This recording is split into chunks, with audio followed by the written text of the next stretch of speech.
शिवाय परमेश्वराय शशिशेखराय नमः। शिवाय परमेश्वराय शशिशेखराय नमः। भवाय गुणसम्भवाय शिवताण्डवाय नमः। भवाय गुणसम्भवाय शिवताण्डवाय नमः। शिवाय परमेश्वराय चन्द्रशेखराय नमः। शिवाय परमेश्वराय चन्द्रशेखराय नमः। भवाय गुणसम्भवाय शिवताण्डवाय नमः।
सहना भवतु सहनौ भुनक्तु सह वीर्यं करवावहै तेजस्विनावधीतमस्तु मा विद्विषावहै। ॐ शान्ति शान्ति शान्ति।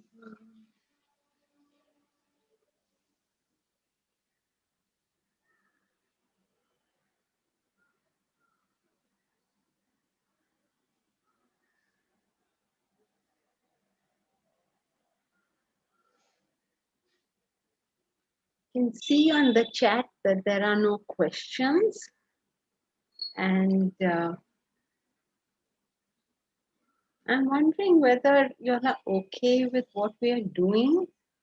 Would you like to take a break from class and maybe deal with questions today? Because this is a difficult topic and it's an important topic. And it's not a topic that is easily comprehensible. So would you like to take 5 minutes, think about any questions and put them on the chat? Would you like to do that? Take a break today and figure things out a little bit more? Or do you want to continue with the class? In the real world, you could just raise your hands. And by show of hands, I would know what you would like to do. So you have a view? If so, okay, Chintan has a question. What about all of you? Can you type your question down, Chintan Patel, on the chat? Let's make it a habit to type the question down so that we ourselves are specific about our question and everybody clearly understands what that question is. So are you all happy to do questions today on this subject, on this chapter really, because this is so that we get a chance to sort of deep dive a little bit more. One explains all one can, but is the point communicated is never very clear. So, okay, show by raise of hands who wants to do to take up some questions. Just raise your hand if you want to take a question. Okay, great. Marsh. Anyone else? Raise your, you need not, I mean, you can raise your hand physically, or you can also um, put it on the, I mean, like, I don't know, raise hand or whatever it is on this, on Zoom. Nanda, okay. Anyone else? I don't know what you all, if you all are silent, okay. Akhila, yes. Anyone else? Alka? Do I understand from the rest that you all don't want to do it? We are okay with the class, Janki ji. Maybe after you can take the questions, we can start like before. There are some people who want to ask questions. Okay. So, yeah, okay. So we'll do half an hour, since there seems to be, I don't know, y'all are quiet, so I have to gauge. Okay, so let's take. Janki ji, one sec. Can I speak? Please. Can we do a question answer session next session so that we have time to think about what we want to ask rather than just taking 5 minutes to frame a question? Just throwing about what my idea is. Okay, that's also an option. What do you want to do? Yeah, that's a great idea, Janki ji. Okay, so let us take the questions now, okay, which are coming pretty fast rate. I'm glad to see that you all have all your questions ready, even though this was a surprise thing for you. Whatever questions come, we'll take it. Next time, we can also take those you have thought about and brought, okay, since you all have already come prepared with questions. Okay, are you okay with that, Kinnari? Thank you. Yes, ma'am. So yes, Chintan. So let's start with you, Chintan. Take anybody wants a few minutes to just write down your questions, because you'll have to formulate them even if you have. Let's take 5 minutes. Write down your question. Write down your question on the chat. Ma'am, my question is visible. Yes, your question is visible. I'll just come to you. Let's give everybody 5 minutes, a few minutes, Thank you. just formulate, and I'm coming to you. Sure, sure.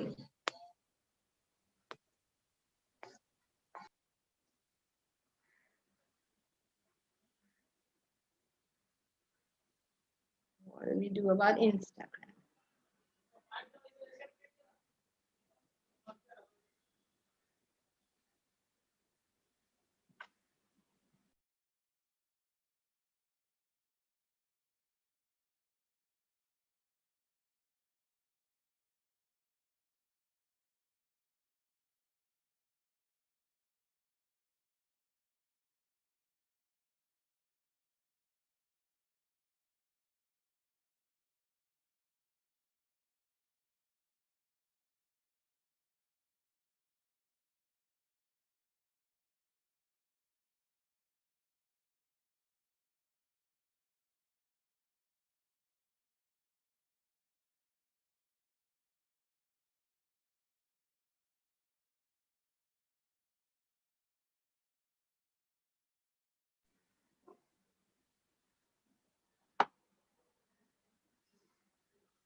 Okay, so I'm not seeing any more coming in. So let's take these questions.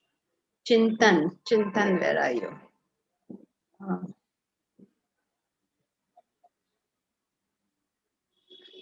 Chintan, how to choose a career, how to stay all time motivated. Okay, we're going to be talking about this tomorrow also. Chintan, are you still there? Where are you? I think he went off Wi-Fi issues. Okay. Maybe we should take the next question. He I'm might still be here, back in a ma'am. minute. Hello. Hello? Am Chintan, I are you audible, there? ma'am? Yes, ma'am. Okay. Am I audible? Yes, you are. So, how to choose a career? Chintan, we choose a career or any aspect of life based on what is known as a swadharma. Means, ma'am? Swadharma means your own nature.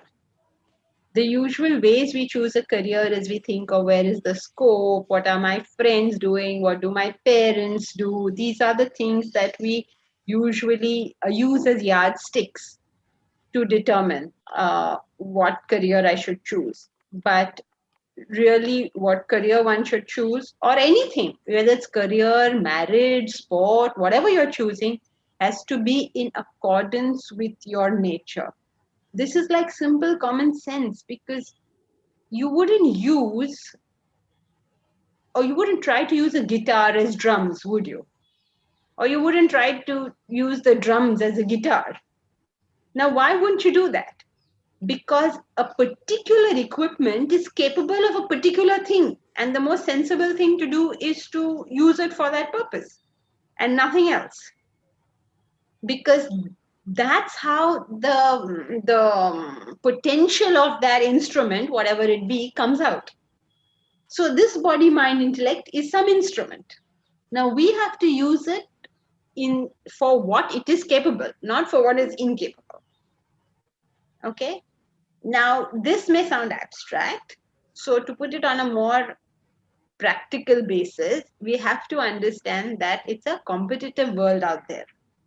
And if you are competing in that world, you would not like to use your drums as your guitar, right? Because anyone who is using a guitar anyway is going to do better, right? So, it's better that we use our equipment for what they are designed and thereby find success in the competition, and also be peaceful within, because if you're using these equipments for something they're not meant for, it will cause friction within them. Means you'll be mentally agitated. Just like if you use a mixer as a ladle, use a mixer to stir the dishes, when you're cooking, it won't do its job and you'll spoil the mixer. So use the equipment for what it's meant. Otherwise, you will end up spoiling the equipment. Whatever is the best the equipment can do, will do only for using it for that purpose, not otherwise. Is that much clear? Yes, ma'am. But sometimes, we think that fear of failure, that and on the stage, like I am a mechanical engineer, but I am passionate about the music also, and my mind thinks about the acting in music, but it's one time of risk also, ma'am. That, and manage both at the same time. It's difficult. So, what can we do at that time? And this formula is using for choosing a life partner also, ma'am? For everything. Okay, ma'am. According to the nature. According to nature. According to nature, in traditional Indian society, nature was taken as caste. So you marry into your caste. Now, this is a big problem because everybody has misunderstood what the word caste means. Caste is only a particular combination of your own tamas, rajas, and sattva. If you're attending the Gita class, we're about to get into a definition of caste over there. So it is only your father's caste is not your caste, your mother's caste is not your caste, your brother's caste is not your caste, your family caste is not your caste. Your caste is your particular combination of tamas, rajas, and sattva. Means suppose it is 20% tamas, 70% rajas, 10% sattva, whatever. I'm just making up a combination. Then that is your caste. This kind of caste is called Kshatriya when it is designed, when it is in this manner. There is 80% sattva, then such a person is called Brahmin. Okay. When tamas and rajas are sort of balanced, then almost 50-50 each, then such a person is called a Vaishya. And when tamas is like 80%, then it is known as Shudra. So your caste is based on your gunas, as defined by the Bhagavad Gita, not by all these people saying all these things that they do say. Okay, so how do you marry? You marry within your caste, in the sense have similar kind of proportions of tamas, rajas, and sattva. Because just think about it. If a rajasic, So I have to see the same caste for the another person. So I have to check the caste in the caste particular means person. now, since we have to first study what is caste, you check the nature. As far as we are concerned, you check her Swadharma, you check your Swadharma, and then you think of going further. Okay, and if the caste is matched, then Yes, I but will go not for caste as in her parents' caste or your parents' caste. Be careful about that. yes, no. Okay, so don't say I'm a Kshatriya, so my father's a Kshatriya, I'm a Kshatriya, I will marry a Kshatriya girl. Doesn't work. Because she may be born in a Kshatriya family, but she could be Shudra, she could be Vaishya, she could be Kshatriya, she could be Brahmin. We don't know until we examine the individual themselves. Like imagine, think about this. No, suppose a Vaishya is married to a Kshatriya. What will happen? How does a Vaishya think? A Vaishya thinks like this. He thinks lena dena. That's how he thinks. He thinks मैंने 10 बार उनको मैंने 2 बार dinner को बुलाया, वो भी अब मुझे 2 बार dinner को बुलाएंगे. He thinks like that. That's how they think, because that is the quality of a Vaishya mind. Yes. But a Kshatriya doesn't think like that. A Kshatriya thinks उन्होंने हमको 2 बार बुलाया, हम 10 बार बुलाएंगे. You know, Raj lad. You know, it's so. So if a husband and wife are not same, then one will be saying, अरे उन्होंने 2 बार बुलाया, आपको क्या 10 बार बुलाने की जरूरत है? इतना पैसा वेस्ट हो रहा है. That's how she look at it, and she's not wrong. And he will say, हम नहीं ऐसे सोचते, and there'll be fighting between the two of them. The Kshatriya quality of fighting will come out with versus the spouse. So don't do all this. Exactly, ma'am. And the other the main perspective is only caste, ma'am, right? Only nature. Use the word nature so that we are clear about this. Only nature. Your nature, her nature. You should be of a marrying nature. She should be of a marrying nature. You should be of child wishing nature. She should be of a child wishing nature. Have to match these. Education and beauty, so that things matter. It matters. What matters and what doesn't matter depends on your nature. If you say beauty matters, make sure you marry a beautiful girl. If you think beauty doesn't matter, that's not important to you. So your nature will determine your yardsticks. But make sure you know it and you know hers. This is a very important thing for young boys and girls to know, because everybody assumes things about other people. Because they don't disagree with us, we assume they're agreeing with us. That's not true. You must find out specifically. Sometimes you can't find out by asking. You have to find out by asking, of course, and also watching. What is the real situation? Because at that time, Tulsab, everything you say is right. Both parties are saying everything you say is right. And after marriage, both parties are going to say everything you say is wrong. So no point in all this stuff. We should be on firm grounds, whatever step we take in life. And sometimes we have to manage that the things that adjustment is also, ma'am. Of course, even after you enter Swadharma, there are 100 challenges. But why are you entering Paradharma? Don't enter Paradharma, but having started Swadharma 100 challenges. Now suppose you want to take up music. You will have 100 challenges. But if you take up Paradharma, you will have 150 challenges. Okay. Ma'am, Paradharma means Not your 50% is. nature. Okay. So if your nature is music, then if you suspect your nature is more music than engineering, then take pause, think about it carefully, start doing more and more in the music line, see what is going on over there. How are you feeling? How are you feeling with the risk? How are you feeling with the work? How are you feeling with all these things? Be very careful because you're making a shift. Every time you make a shift, you have to be very, very careful. Because it's also possible that it's not a Swadharma. Things appear glamorous to us from the outside. But when we start doing it, it doesn't seem so much fun anymore. So Yes. carefully make that shift, not like jump into something. So carefully do. If you think music is my Swadharma, start with practice. Just start with practice. How many hours can you practice? Take the most boring part of it. Is that interesting? Like if somebody says Vedanta is my Swadharma, okay, how many hours can you study? That's the first question. Okay, because the parts which are the most effort, are they fun for you? Are they what you want to do? Is that okay? And if the boring part is interesting for me, then Yeah.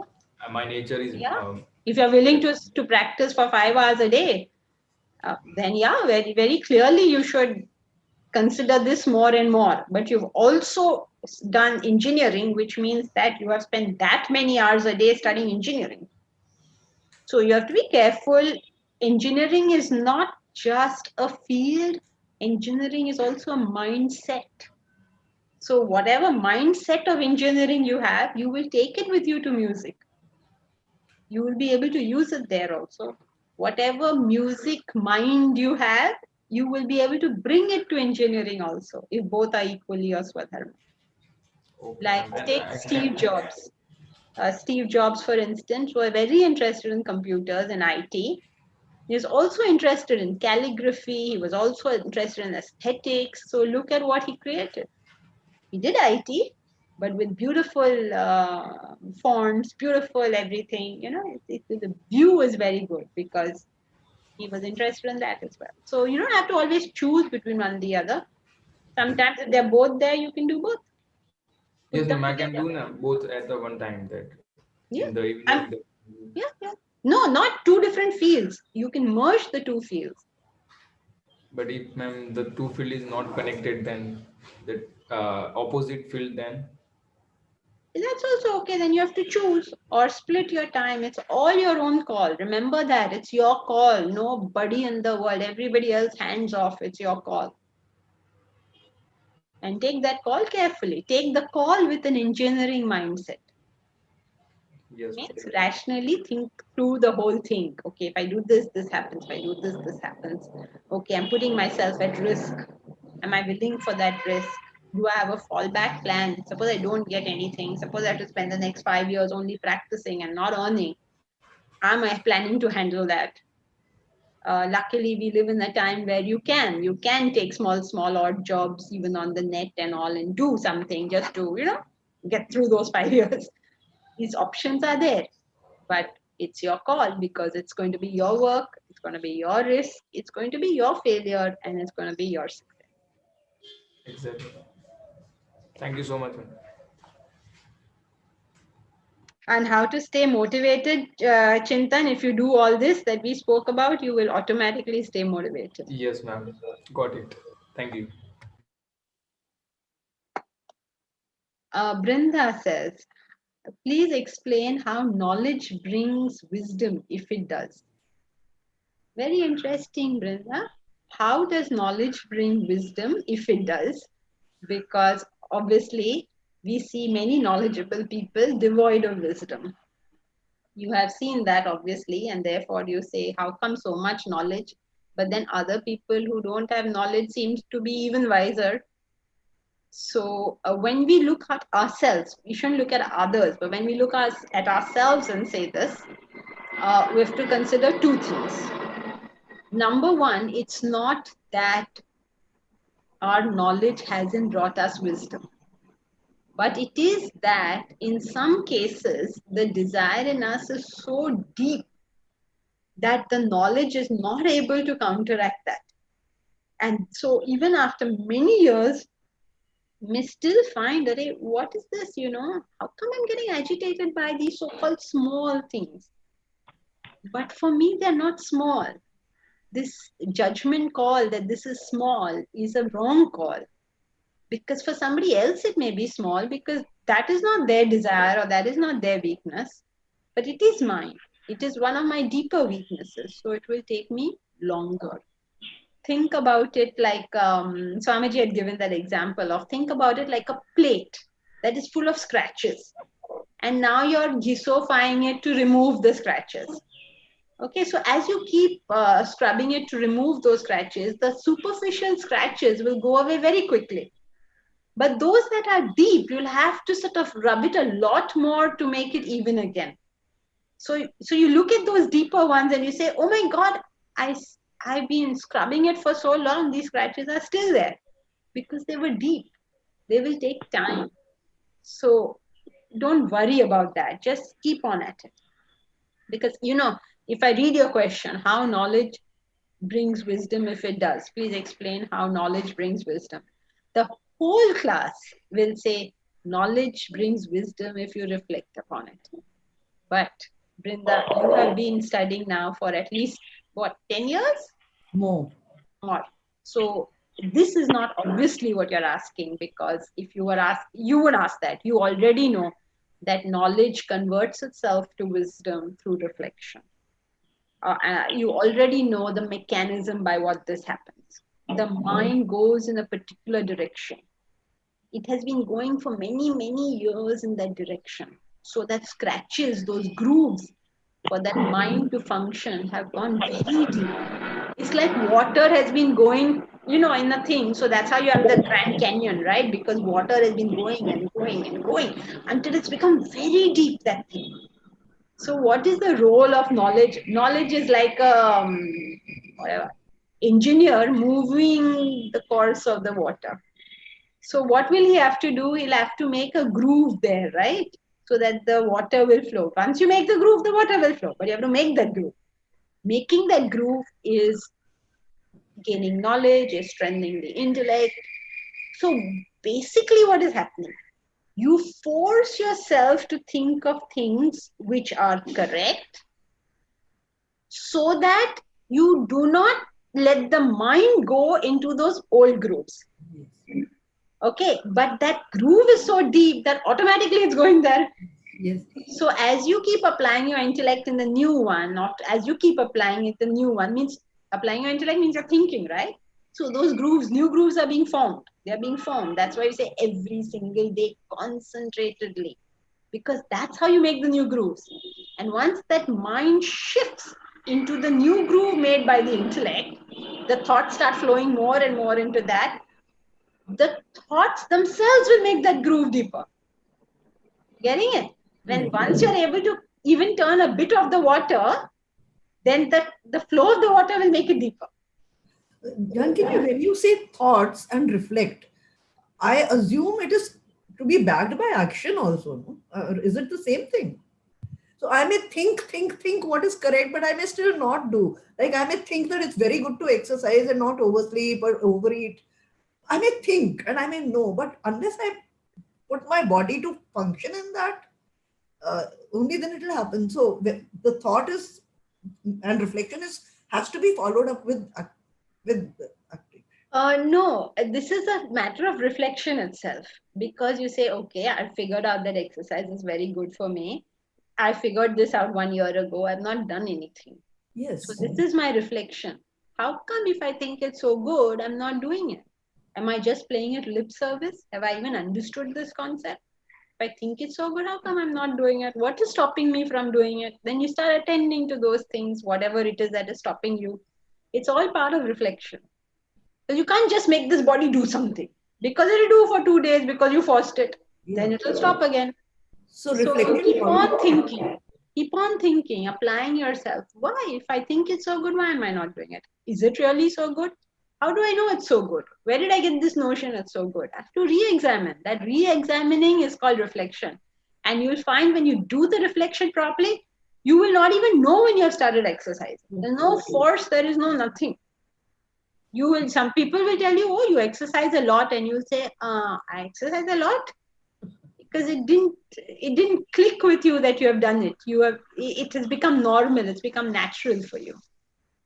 In fact, many people became vegetarians without knowing that they became vegetarians. The other people pointed out to them, oh, nowadays you seem to be eating only vegetarian food. So, oh, am I? They don't even know it. So the change takes place like that.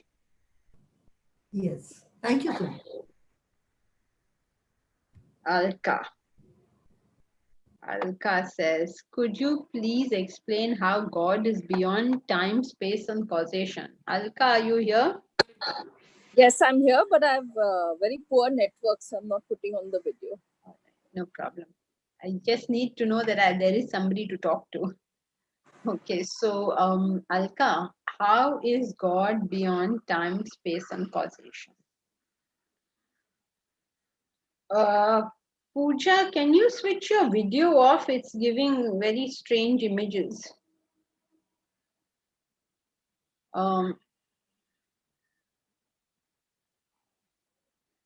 How is God beyond time, space? Time, space, and causation is the world. That much is clear? No, I would like clarity on this also, that how is time, space, and causation the world? Okay. So when we talk about the world is encompassed in 3 dimensions, as it were. One is causation. Causation means that everything that happens in this world happens by a cause. There's a cause, and that gives forth an effect. And every single thing in this world will follow that. Okay, nothing in this world is out of that. We may know the cause or we may not know the cause. We may be able to figure it out or we may not be able to figure it out. But that there is causation is abundantly clear, because wherever we have been able to find it, we see causation. I mean, in a billion things, we see it. So we assume from that all other things also will follow the same basic law of causation. Now, causation to take place requires a space. So that in which this happens is known as space. Okay, so you cannot be causation without space. It has to happen somewhere. And there is a particular lag between the cause and the effect, and that is called time. It doesn't happen is concurrently, right? Cause and effect don't happen concurrently. There is a certain lag. There's a certain there's a certain distance between these events, and those events are known as time. So causation is the relationship between 2 events happening. Time is the distance between them, and space is where they happen. Okay, so this is the world. Got it. Thank you. Now, when we are trying to find the nature of reality, we try to understand what is the reality. And as we try to understand it, we find that reality seems to go beyond causation, because the nature of reality is that it always exists. If it always exists, what causation are you going to give it? If you give it causation, that means it didn't exist and something happened and then it existed. You'll hear it in as God was not created, or God created everything. Things like that they say. It is the uncaused cause. You with me? If there is a reality, There can be no cause for that reality. If there can be no cause for that reality, we have to assume that God or reality or the truth is beyond the world.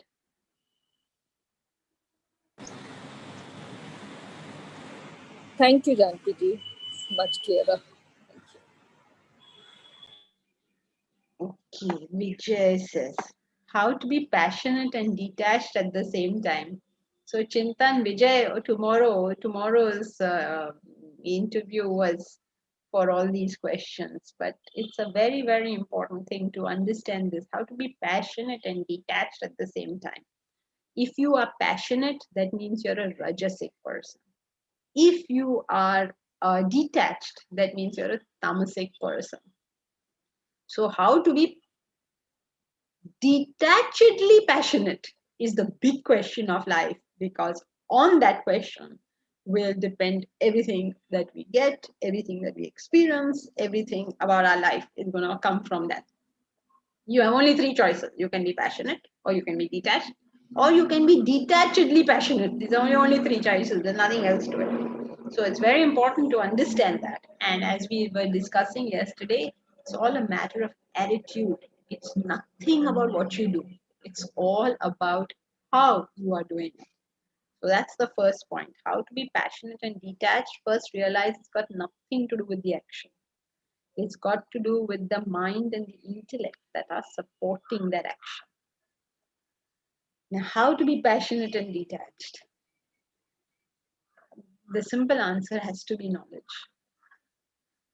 The simple answer can be nothing else, because it's through knowledge that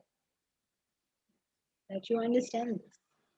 It's the knowledge of higher values in life. It's the knowledge of the self. It's the knowledge of one day I have to get to the self. It is those kind of understanding that we have that give us this state, the state of sattva. So what does it mean to do that? It means that you can put yourself 100% behind whatever action you are currently taking.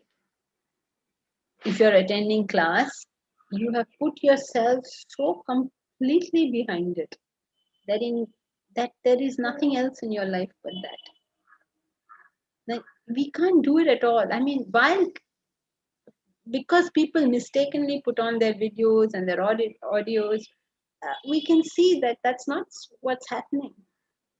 And such people have to be agitated in life, because they cannot put their whole personality into one thing. Those of us who have put their whole personality in the class, don't we have a life too? Don't the rest of us have important jobs too? Is it people? There may be people who in our family who are not well. There may be people, business concerns. There may be so many things going on in everybody's life, and they do. That's life. But do you have the ability to switch off from every single thing and attend to the thing which you yourself determined to do? Nobody has pulled you to anything that you're doing, whether it is the class or you're cooking or you're running a business or whatever it is in the world you're doing. So this capacity in us to do only that thing. Just that thing. My whole life at this moment is only these words that I speak now. My whole life at any moment should be exactly what I'm doing, no more, no less. Okay? Now, one second. I've only done the passionate part. I'm still to come to the detached part, not explain the whole thing. After that, you ask Vijay. So, first thing is to put that passion, that drive has to be to do just this. I'm doing nothing else. Nothing else exists in my life. Forget it. Just this. Okay, that's point one. Now, what is detachment?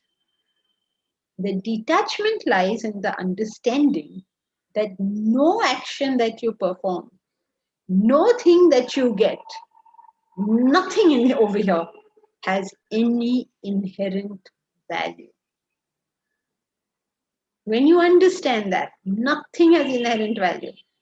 Okay, to me, my child is very important. It is my life and soul. But actually, what is the inherent value of that? Is there some value?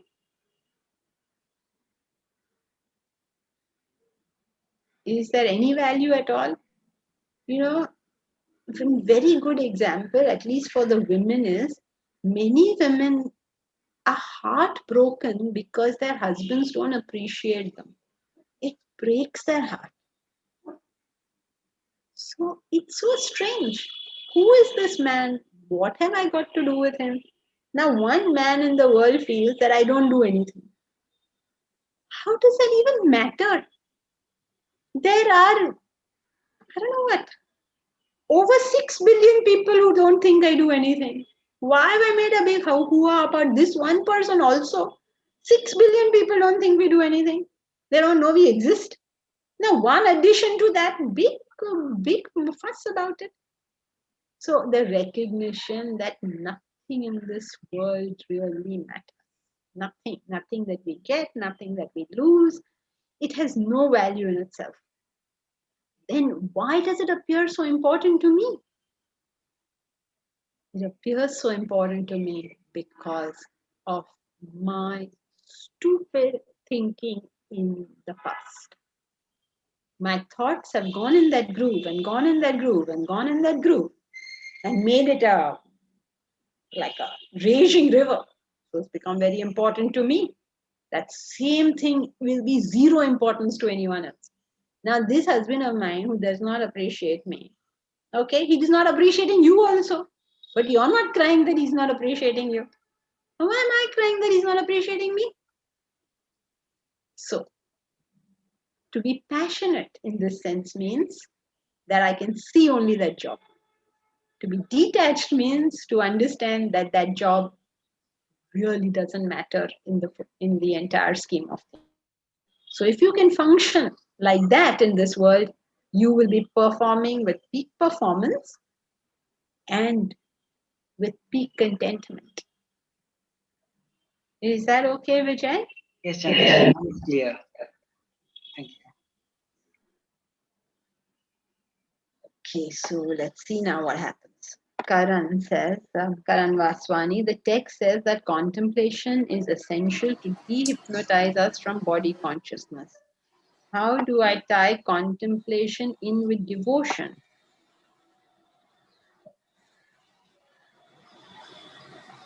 Karan, devotion and contemplation are not entirely different. Contemplation is beyond both analysis and devotion. Contemplation is okay. So let's see what is devotion. Devotion is an emotion directed to higher objects. That means your love for God, your love for your country, your love for your parents. All this comes your love for values of life. All this comes under devotion. You love them. You love the idea of self-sufficiency, or you love the idea of cleanliness, or you love the idea, whatever. You're devoted to all these notions, whatever values you have, whatever God you have, whatever. You're devoted. You love it. Okay, that's devotion. What is thinking?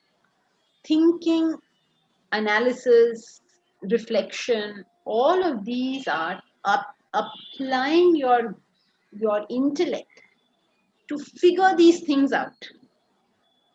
Basically, when you apply your intellect, what you're doing is you're finding cause and effect relationships. That's basically what you're doing.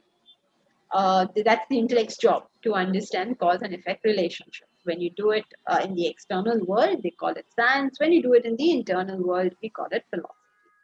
So, but what is the basic role of the intellect is establishing cause and effect relationships. Okay, so good so far. Devotion is love to the higher. Thinking, analysis, reflection, whatever word you use, is all to do with establishing cause and effect relationships, understanding how these things are working, how's all this fitting together. Contemplation is a stage beyond this. after you have done your reflection, you come to the next stage, which is contemplation, which is you no longer are so keen on finding cause and effect relationships. You're keen on finding what is beyond the cause and effect relationship. Like any scientist will tell you, an object is attracted to the center of Earth at 32 feet per second squared. Okay, got that wrong. But when you start thinking, how did it come to be like that? Not in the sense of causation, not understanding gravity and all that. That you figured it out already. But you want to go beyond that. Figure out, is there anything beyond? How does it like that? Who maintains that it is like that? Who fixed that it is so? You're going beyond that. So that's contemplation. So when you do reflection and devotion, at some stage, these sort of amalgamate and lead on to something vaster, something bigger, like where have I come from? Not in the sense of literally who my parents are, because that I know, but something beyond. Where have I come from? What else is there? What is there that I don't understand, that I don't see, that is backing all this? What is that unseen hand, as it were?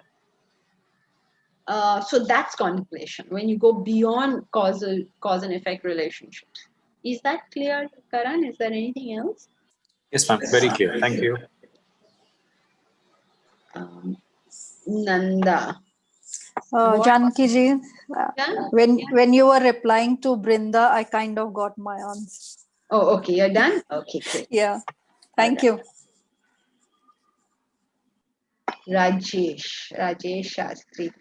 Hariam, how do we get a better view of Swadharma when we are young as compared to much later, because we get conditioned?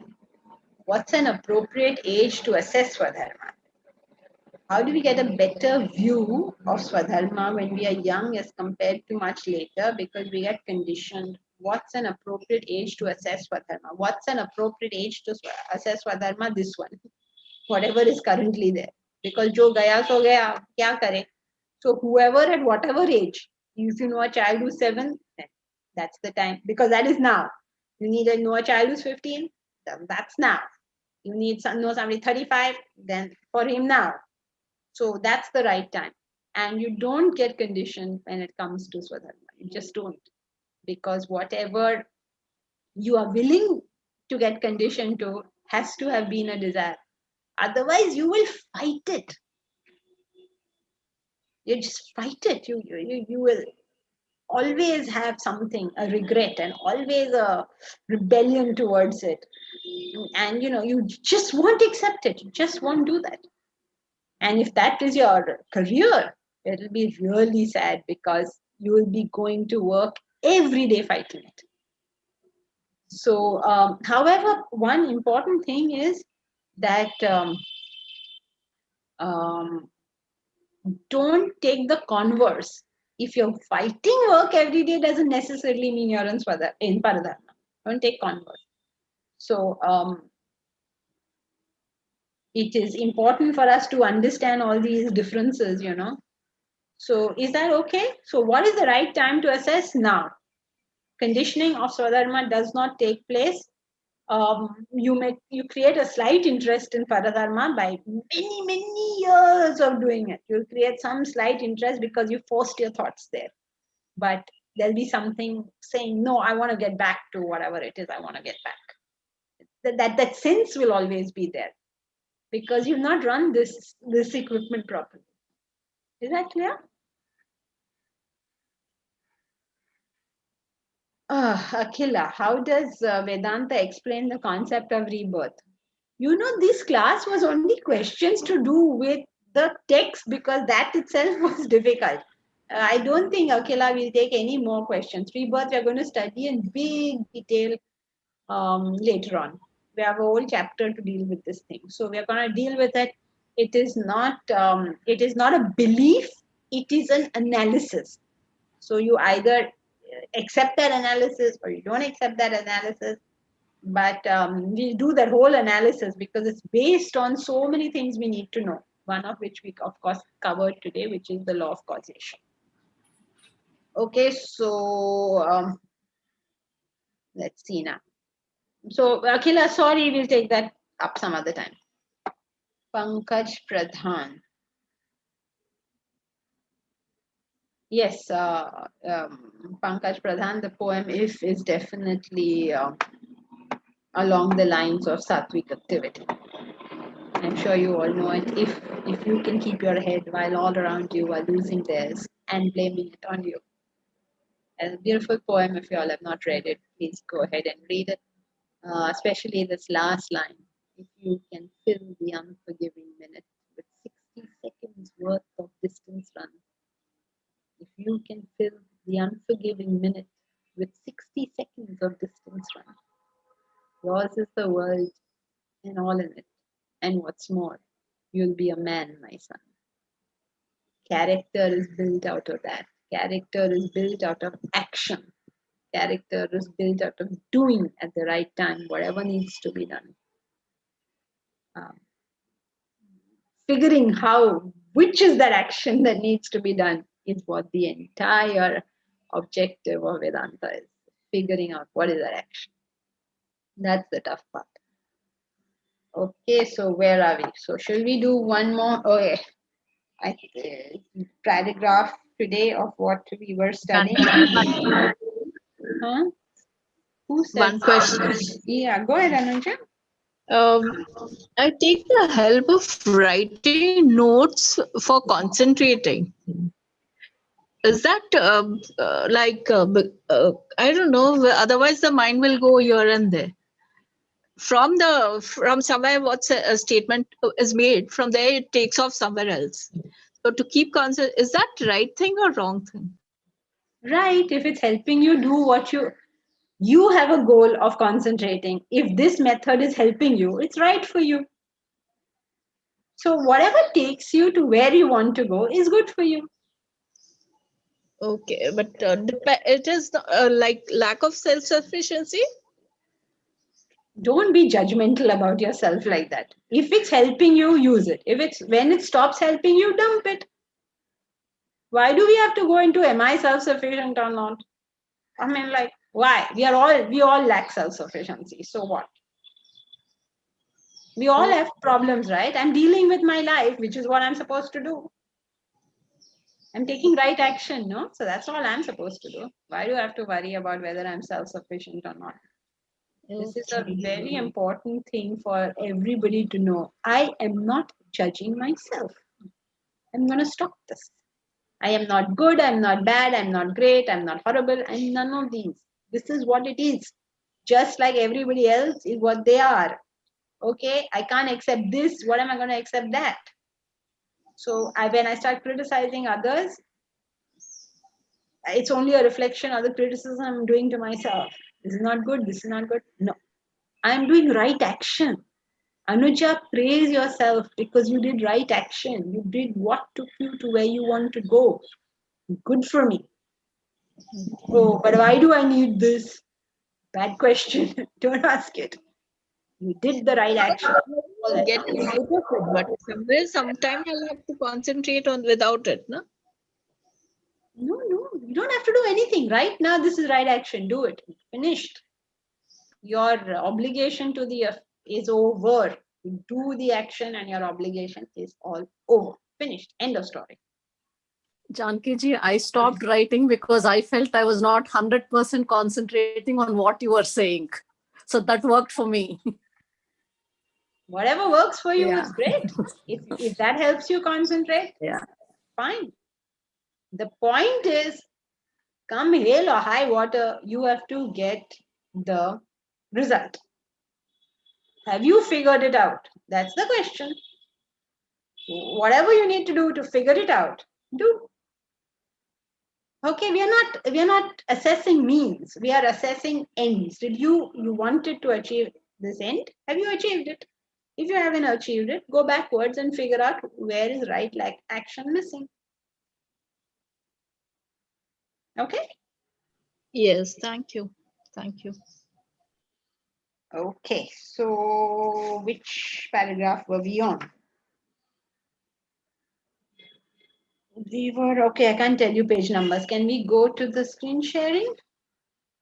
So we did this, right? Existence, knowledge, and bliss we have finished. So we have to do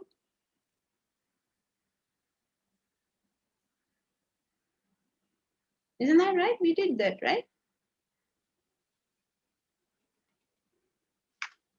Okay, so who will read the next paragraph and summarize it?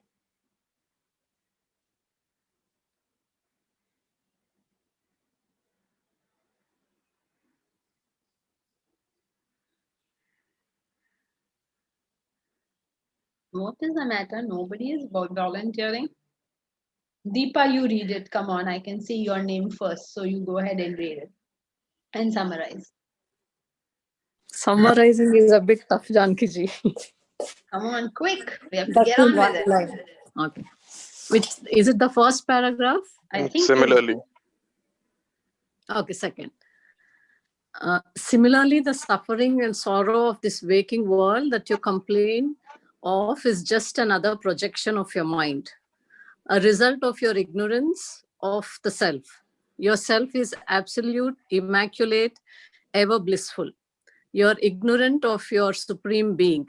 You have hypnotized yourself to believe you are the body, mind, and intellect, and taken upon yourself their limitations and ordeals. Imposed a self-inflicted suffering and sorrow. This is ridiculous, absurd.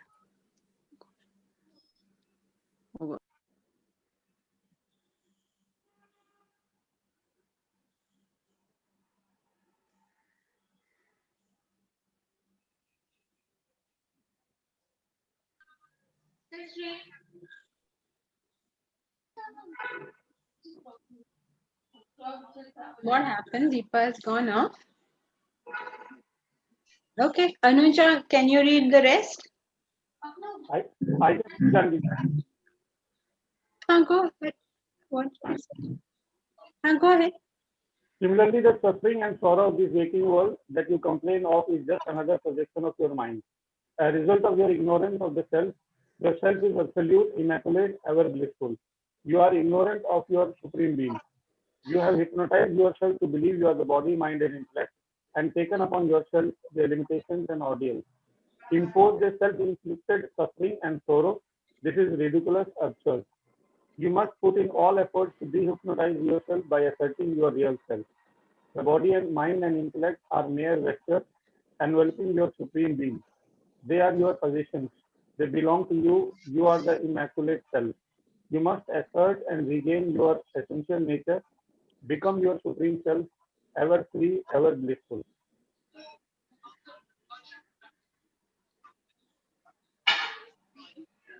So, so the summary as per me, Janki ji, is like this is reminding us that this is reminding all of us about the ignorance we are having, and the reasons for the ignorance being explained. Like we are taking the BMI as our real self, which we are not. So we have to put efforts to realize that who we are. Okay. So what are the points we had? That firstly, that just like in the dream, you can be suffering from penury and starvation.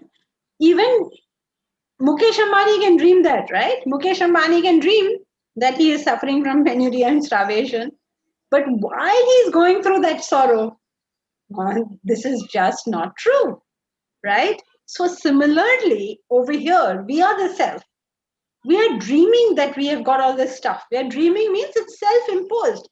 We put it upon ourselves that all these horrible things are going on in our life, that something is wrong with this BMI, something horrible is happening in the world.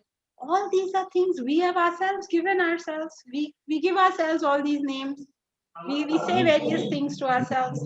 We hypnotize ourselves to think, oh, मैं बेचारा, और मैं तो what great हूँ, और मैं बेचारा हूँ, या मैं कुछ भी, whatever I say about myself, we just hypnotized ourselves into saying that, and we believe it so much. Why? Because you keep saying it, saying it. So even a lie becomes a truth because you go on saying it. So that's what's happened to us. So now what do? Think the right thoughts. Think the right thoughts. Think the right thoughts. Get your thoughts closer and closer to the truth as much as you can. And the self-imposed sorrow, limitation, restriction is gone. क्या हुआ? ये तो गायब हो गया. Just simply gayab. It's like the ad, gayab. Just gone. What happened to it? I don't know what happened. It went. It's just so simple. Then why is it not simple for us? We are struggling. Because we have, it's almost like you take hair, you take one hair, you pull it out, it'll come out, no problem. Don't do it and all, but if you take it out, no problem. But if you hold the whole hair, you can't pull it out, right? And yet one by one, they'll all come out. So what is the power of your thought? It's zero. But now all these thoughts are going in one direction and they become very powerful. So when you turn that direction, suddenly that old direction will be meaningless. Suddenly it will just disappear. So that self-imposed sorrow, please underline that, please remember that, please tell yourself 1,000,000 times, every time, self-imposed sorrow. Self-imposed sorrow. If I had not thought like this in the past, I would not be hurting like this today. If I had not thought like this in the past, this would be no issue for me today. Somebody says something bad about me that is hurting me because I believe it's important what you think of me. I do not think it's important what I am.